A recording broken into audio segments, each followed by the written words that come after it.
Yeah, well, I think the news was saturated with the disinformation campaign run by the Republicans and their allies in the right-wing echo chamber. So what we hope to achieve with the movie, what our interests were as we went into the movie project, was to ensure that the story got told correctly and that, in fact, the facts got laid out so people can judge for themselves. Not disinformation, not this crap about Valerie being glorified secretary, not this crap about nepotism, but the actual story be told. And then people can judge for themselves whether Karl Rove is a lying son of a bitch or not. Was it comforting at all knowing that, Sean Penn, he's a serious actor that takes on this part very seriously and knows about what's going on? Yeah, well, obviously it's an honor to have, and humbling to have somebody who is at the top of his profession playing me in a movie, something I never anticipated as I was growing up or even as an adult. And perhaps not anything that Sean Penn would ever want to undertake again, given the opportunity.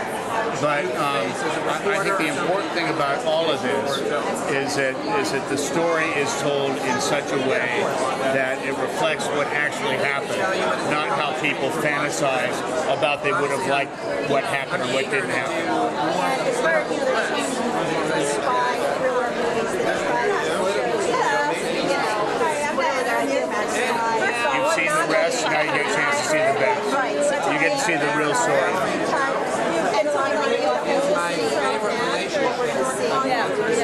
It's not a documentary, but it is a very accurate portrayal of what happened. And the CIA officer, the female, is portrayed in a much more realistic fashion. It's not a cartoon character. It's not, reliant on guns and physicality to get done whatever's to win with tracking. I think it's actually a documentary. And you do that with Texas, not just, running in high heels. It feels like it just happened, but years have been going on. First of all, what's your coordinator of it? Well, I think the lesson is timeless. It's a lesson of the abuse of power. And it just so happens the political context is a Bush administration, but it could just as easily be some other administration.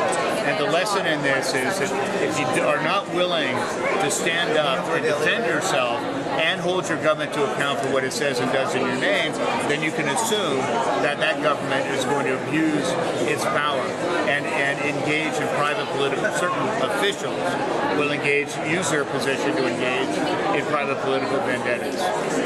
And I think that's very clear in this story. And how was Doug? The feeling that he wants us to do justice to personal. Oh yeah. Yeah, no, I think he was very concerned about that. I mean, he comes from a line of people who really care, and his father, as he will tell you, but he wanted to make sure he wanted to get the essence of the story right and talk about what happens when both on a personal level and political, when you change the pieces around.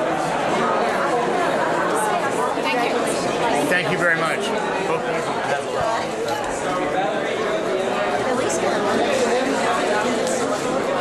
Step down this way. Let's step. And look this way. Okay, that's fine. And this camera here. Right next to him here.